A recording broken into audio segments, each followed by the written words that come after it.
My girlfriend said, "Stop crying about your mom's cancer. You're ruining my Vegas vibe." I replied, "You're right." Then I canceled our Vegas tickets, canceled her credit card, and changed the locks. Her frantic, hysterical call from the airport gate when she was denied boarding. I, 32 male, am writing this from my childhood bedroom at my parents' house. Not because I have to, but because I need to be here. My world imploded about 72 hours ago, and the fallout is just beginning. My mom has stage 4 pancreatic cancer. She's been fighting for a year, but we got the call on Tuesday that the chemo failed. The doctor was gentle, using words like palliative and comfort. My dad, a man I've seen cry twice in my life, broke down on the phone. I was a wreck. I'm still a wreck. My girlfriend of 3 years, Corinne, 29, lives with me in my condo. Her reaction to my mom's initial diagnosis was lacking. She was sympathetic for a day, then annoyed that I wasn't bouncing back fast enough. Our sex life tapered off because I was, understandably, depressed. She complained I wasn't taking her on enough dates. But Tuesday was the breaking point. We had this trip to Vegas planned for this weekend. It was for her 30th birthday, a huge deal for her. I'd booked non-refundable flights on my card, a suite at a high-end hotel, dinner reservations, the works, all on my dime as usual. She works part-time in marketing but spends most of her money on clothes and brunch. I've always been the provider, which I was fine with when things were good. I was in my home office, off the phone with my dad, just staring at the wall and silently crying. We were discussing hospice. Corinne walked in, already in a bad mood. She was holding a sequin dress up to herself in the mirror. "Are you still moping?" she asked. Not "what's wrong," not "how's your dad?" but still moping. "I just got off the phone with my dad," I said, my voice hoarse. They're stopping treatment, Corinne. It's hospice now." She let out a long, theatrical sigh, the kind you let out when your barista gets your phone wrong. "Leo, I know, it's sad, I get it, but we are supposed to be packing. My 30th is in 2 days. I've been looking forward to this for months." I just stared at her. I couldn't form words. She huffed again. "Look, I'm sorry about your mom, okay? I really am. But you've been a total black cloud for weeks. You need to snap out of it." She threw the dress on the bed and crossed her arms. "Seriously. Stop crying about your mom's cancer. You're ruining my Vegas vibe." I'll never forget that. Ruining her Vegas vibe. Something in my head it wasn't anger. It was silence. Like a circuit breaker flipped. The grief, the stress, the sadness, it all just crystallized into this cold, quiet clarity. I looked at her. I'm sure my eyes were red. "You're right," I said. My voice was monotone. "My mistake." She blinked, surprised by the lack of a fight. Then she smiled. A smug, satisfied little smile. "Good," she said, patting my shoulder. "See? Now I'm going to go get my nails done for the flight. We leave at 8 a.m. tomorrow. Try to pull yourself together. I want to have fun." She grabbed her purse and left. I sat there for maybe 10 minutes. Then I opened my laptop. Step 1. The trip. The trip. I logged into the airline's website, found our booking. The tickets were non-refundable, but they were convertible to a travel credit. In the name of the original purchaser, me, I clicked Cancel Reservation. A $1,200 credit was instantly added to my account. Next, the hotel.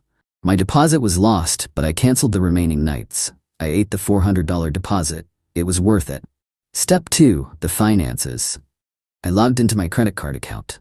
Corinne was an authorized user on my Platinum card. It's what she used for, well, everything. Her Vegas outfit budget, her nails, her Starbucks. I clicked her name. Report card lost, stolen, or deactivate? I chose deactivate authorized user. A pop-up asked for a reason. I typed no longer authorized. Click. Done. Step 3, the home. It's my condo. I bought it 5 years before I met her. Her name is on nothing. Not the mortgage, not the utilities, not the lease. There is no lease. She's a long-term guest, a guest who is no longer welcome. I called a 24-hour locksmith. "Hi, I need an emergency rekey on my front door and deadbolt. I had a security compromise. How soon can you be here?" He said an hour. Step 4, the stuff. 2 a.m. I couldn't look at her things. I called my sister Maya. She lives 10 minutes away. I told her what happened. The string of curse words she unleashed would have made a sailor blush. "I'm coming over," she said, "with boxes and wine." By the time the locksmith arrived at 8:30 p.m., Maya was already there, methodically and furiously packing Corinne's 800 pairs of shoes and endless supply of beauty products. "You go be with Mom and Dad," she ordered me. "I'll handle this." The locks were changed by 9 p.m. Maya finished packing everything into 28 boxes and 4 suitcases. She paid the building super $100 to move them into the secure storage unit in the basement. I drove to my parents' house. I held my mom's hand until she fell asleep. I finally cried again, for the right reasons. My phone started buzzing at 6:45 a.m. the next morning. I was asleep on the couch. It was Corinne. I let it go to voicemail. It rang again and again. On the 6th call, I picked up. I put it on speaker. My dad and Maya were both in the kitchen drinking coffee. They looked at me. Leo, what did you do?" The hysteria was immediate. She was screaming. I could hear the airport announcements in the background. "Good morning, Corinne." "My ticket, it's gone. The lady at the counter said the reservation was canceled. She said I'm not on the flight." "That's correct, I canceled the trip." "You what?" "My birthday, my Vegas trip. You can't, I'm at the airport. I tried to buy a new ticket, and my card was declined. My card, Leo, the one you gave me, it was declined at Starbucks and at the ticket counter." "What is going on?" I took a sip of coffee. "I deactivated your authorized user card. It's my account, Corinne. I'm not paying for things anymore." There was a long, stunned, whistling silence. Then a shriek that probably made TSA agents reach for their sidearms. You bastard. I'm coming back to the apartment right now. You're gonna pay for this." You're psycho." "Don't bother," I said, my voice still quiet. "The locks are changed." "You what?" "The locks are changed. Your things are in 28 boxes and 4 suitcases in the building's basement storage unit. My sister Maya will coordinate with you to schedule a pickup time. Do not try to come to my parents' house." You can't do that. I live there. You can't just kick me out. I'll call the cops. I'll sue you." "You don't live there, Corinne. You were a guest, and your stay is over. My mom is dying. I'm going to go sit with her now. Goodbye." I hung up. Her number blew up my phone for the next hour. Texts, calls, voicemails. I just blocked the number. Then, about an hour later, a new number called. I answered. It was her mother, Brenda. "Leo, honey," she said in this fake sweet voice. "Corinne just called me. She's hysterical. There must be some terrible misunderstanding." "No misunderstanding, Brenda. I ended the relationship." "But her things? You locked her out?" "Leo, that's not legal. You have to let her in. She needs her clothes. And you canceled her cards? How is she supposed to live? She's at the airport with no money." "She's an adult, Brenda. She can get an Uber. She has a job. I'm sure she has her own debit card. You know she doesn't make that much. You always took care of her. Leo, this is cruel. After all we did for you, welcoming you into our family, and right before her birthday? You know how much this trip meant to her. The entitlement. It was staggering. Brenda, my mother is in hospice. Corinne told me to stop crying about it because I was ruining her vibe. The conversation is over. I'm blocking your number now." I did. I'm now sitting here waiting, not for her, but for the hospice nurse to arrive. The drama feels small and pathetic, but I know it's not over. She's not gonna let this go. Update 1, it's been about a week. My mom she's still here. She's weak, but she's lucid, and we're spending every second we can with her. Thank you for all the kind words. It means more than you know. The Korean situation unfortunately escalated exactly as I expected. 2 days after the airport incident, I had to go back to my condo to pick up some documents for my parents and get some more clothes. My sister Maya insisted on coming with me, which, thank God she did. As I was pulling into my parking garage, a car I didn't recognize peeled out and blocked me. It was Corinne in her best friend Tasha's car. Tasha was in the passenger seat filming me with her phone. Corinne jumped out, face streaked with mascara. "Leo, you can't ignore me. You have to talk to me," she screamed, banging on my window. I put the car in park. Maya just shook her head and started recording on her own phone. "Don't get out," she said. "Let me in my apartment." Corinne shrieked. "You have my things. You stole my things." "Corinne, I texted you," I said through the closed window. "Your things are in storage. Maya will coordinate a pickup. You're trespassing." "It's my home. I'll have you arrested." This went on for about 10 minutes. Her friend Tasha yelling, "Yeah, Leo, you're an abuser," while Corinne tried to pull on my car door handle. Finally, I just called building security. They came down and told her to leave the private garage. She refused, so they called the police. A patrol car showed up about 20 minutes later. 2 officers, one older, looked tired. One younger, looked annoyed. Corinne immediately ran to them, bursting into fake sobs. "Officers, thank God. My ex-boyfriend locked me out of my apartment. He kicked me out with nothing. He stole all my property. He's abusing me." The older officer sighed. "Ma'am, please calm down. Let's get his side." They walked over to my car. I rolled down the window. "Sir, what's going on here? This young lady says you illegally evicted her." "Good afternoon, officers," I said calmly. Maya was still recording, which the younger cop noted. "This is my condo. I am the sole owner." I pulled my driver's license with the address and my mortgage statement from the glove box and handed them over. Miss Corinne was my girlfriend. She lived with me as a guest. She is not on the mortgage or any utilities. I ended our relationship on Wednesday. Her belongings were packed and moved to a secure storage unit on site. I have repeatedly offered to coordinate a time for her to pick them up with my sister as a witness. She has refused. Corinne screeched, "He's lying. I paid rent." The younger cop looked at her. "Did you, ma'am? Can you show us a check, a bank transfer, a lease agreement?" "Well, no," Corinne sputtered. I paid for groceries and I decorated. That counts." The older cop handed me back my papers. "Sir, you're right. She's not a tenant. This is a civil matter, not a criminal one." "Ma'am," he said, turning to Corinne, "you need to leave the property. He has offered to return your belongings. You need to arrange a time with his sister, like he said. If you stay here, we will arrest you for trespassing." The color drained from her face. Tasha had stopped recording. "But my stuff." "Arrange a time," the cop said slowly. "Now, get in your car and leave." They fumed. Corinne got one last parting shot in. "You'll be hearing from my lawyer, Leo. You stole from me." They finally left. Maya and I went up. The apartment was so quiet. It was peaceful. But the entitlement didn't stop. The next day, Maya got a text. "I'm picking up my stuff. Tomorrow at 10 a.m. and I'm bringing my mom and Tasha." Maya replied, "Fine. You and one other person will be met in the lobby. You will not be allowed in the condo. You will be escorted to the storage unit. You can load your things, and then you will leave. I will be there with a witness." The next day, I was at my parents'. Maya went with our dad's friend, Al, a guy who is about 6'5" and looks like he eats rocks for breakfast, but is the gentlest person I know. Apparently, Corinne, her mom Brenda, and Tasha all showed up. Al and Maya met them in the lobby. Brenda immediately started. "This is ridiculous. You're treating my daughter like a criminal. After all she did for Leo." Maya, who has zero patience for this, just held up a clipboard. "Here is the inventory list.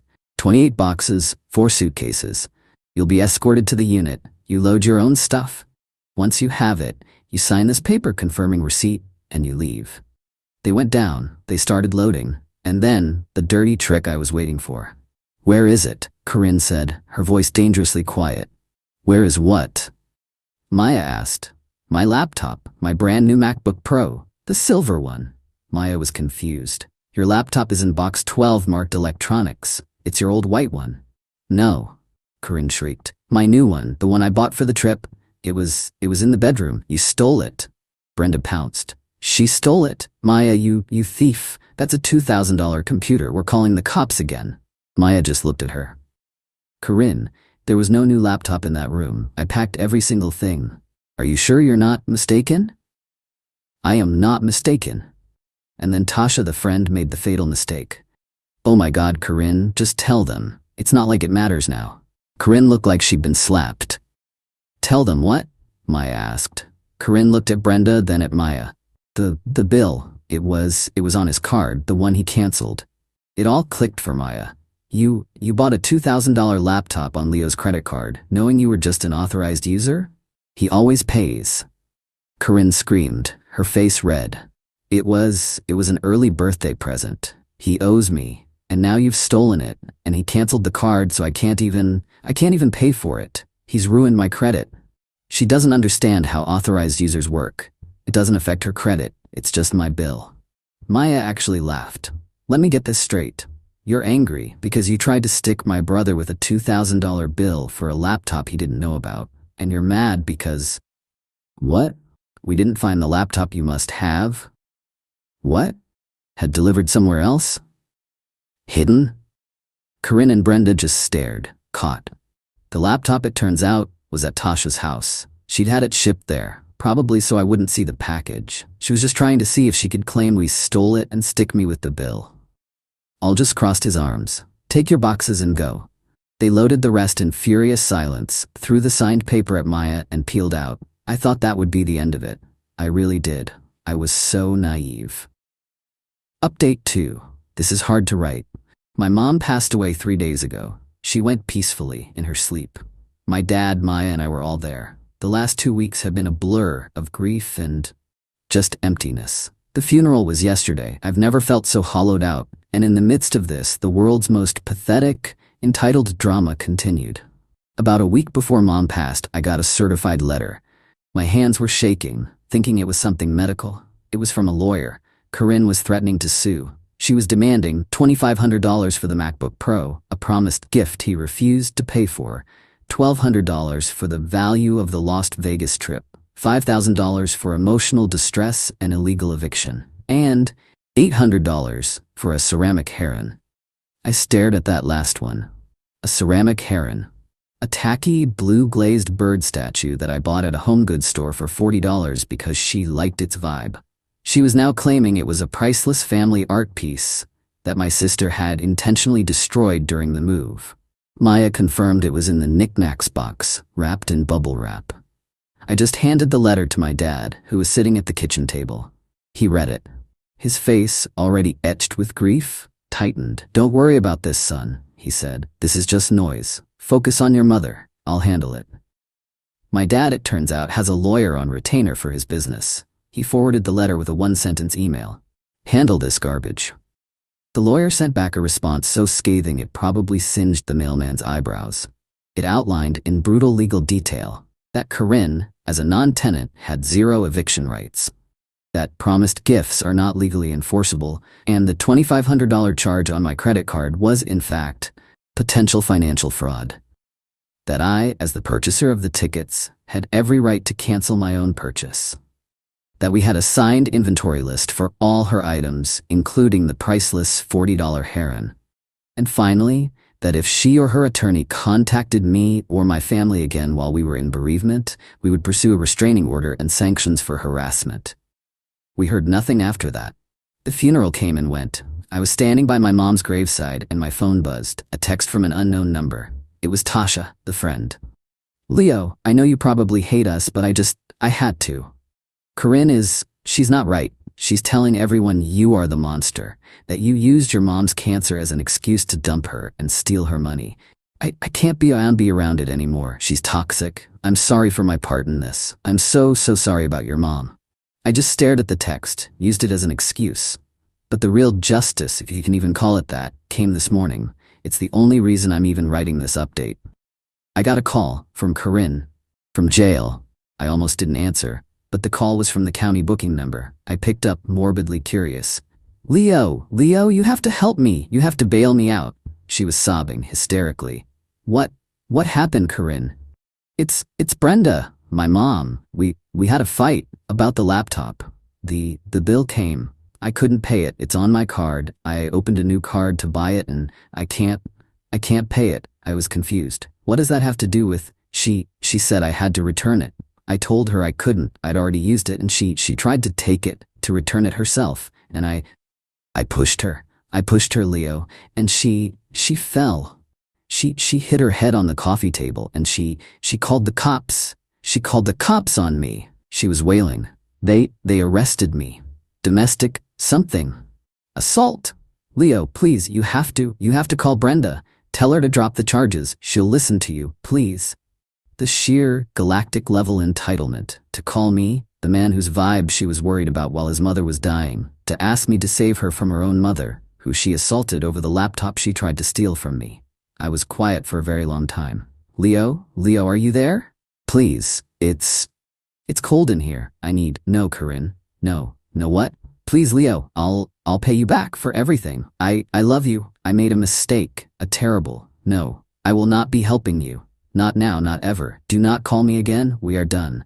But I get one phone call. You can't. I hung up. I blocked the booking number. My sister just came in. She heard my side of it. She did what? I told her. She was silent for a moment, then she said, well, sounds like she finally ruined someone else's vibe. I'm not happy. I'm not satisfied. I'm just empty. My mom is gone. And the person I spent 3 years loving is a black hole of entitlement, so dense, she's finally collapsing under her own weight. There's no grand revenge here. I didn't have to do anything. I just stepped out of the way. And she and her mother and her entire life just imploded. I'm gonna go sit on the porch with my dad. I'm done with this. It's finally actually over. Final update. It's been 6 months. Life goes on. The grief for my mom is still there. It's not a wound anymore, it's more like a scar. It's part of me. My dad and I have gotten closer than ever. We're getting through it together. I'm writing this last one because I feel like I owe it to everyone who sent kind words, and because the final, pathetic chapter just closed. Corinne's domestic assault charge against her mother, Brenda, was eventually pleaded down to a misdemeanor with probation and mandatory anger management. Brenda, apparently, refused to testify against her daughter, go figure. But the DA pushed it through based on the 911 call and her injuries. The real justice came from small claims court. Yes, she actually did it. Even after her arrest, her lawyer, a different, cheaper-looking one, filed a small claims suit. She had dropped the illegal eviction and emotional distress. Her lawyer probably told her that was a loser, but she was still suing me for $2,500, the MacBook, $1,200, the Vegas trip, $800, the priceless heron. I showed up. I didn't even need a lawyer for this. I just brought my binder. I wore a decent suit. I felt calm. Corinne was there with Brenda. Tasha was nowhere to be seen. I heard through the grapevine she'd moved 2 states away to get away from Corinne. Corinne looked rough. She'd gained weight, her hair was a mess, and she looked perpetually angry. The judge called our case. Corinne went first. She gave this tearful, practiced speech about how I was a controlling partner, how I'd promised her a birthday trip and this new laptop for her career, and then, in a fit of rage, took it all away. She claimed I'd locked her out and intentionally destroyed her family art. She never once mentioned my mother. Then it was my turn. Your Honor, I started, and my voice was steady. This isn't about a fit of rage, it's about a breaking point. I laid out my binder. Point 1, the trip and the laptop. Here is my credit card statement from the month before the trip. As you can see, I paid a $3,400 balance, which included Miss Corinne's plane tickets and other expenses. Here is the statement for the next month. I pointed to the charge. This $2,500 charge for a MacBook Pro was made 2 days before our trip. I was never consulted. Miss Corinne was an authorized user, not a joint owner. She purchased this expensive item on my credit line without my permission, assuming I would pay for it, just as I had paid for everything else. Point 2, the vibe. The day I canceled the trip, Your Honor, my family and I were making the decision to move my mother into hospice care. The judge's expression changed. Corinne and Brenda just stared at the table. When I informed Miss Corinne of this, her response was, and I have a recording of her friend Tasha confirming this in a voicemail, if you'd like to hear it, was that I needed to stop crying about my mom's cancer because I was ruining her Vegas vibe. The judge just looked at Corinne. For a solid 10 seconds. Is that true, ma'am? Corinne sputtered. It was.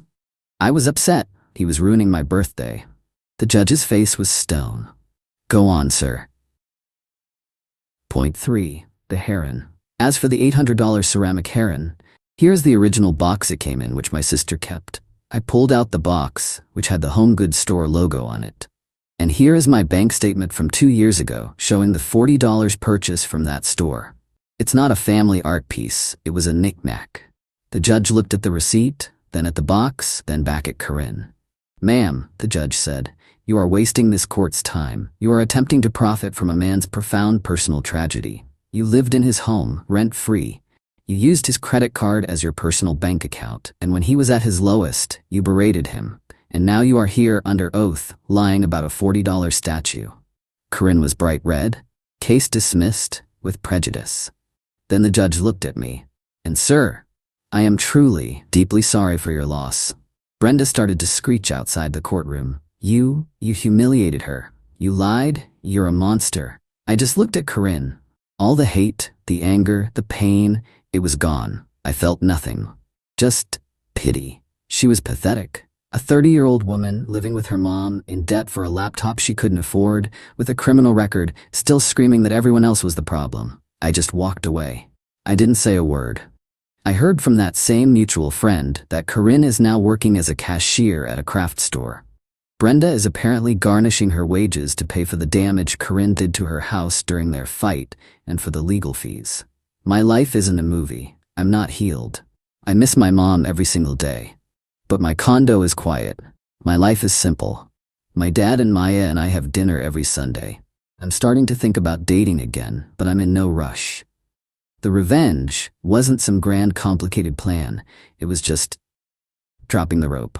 I let go. And she and all her entitlement fell right into the consequences she'd built for herself. I'm finally free. And that's enough.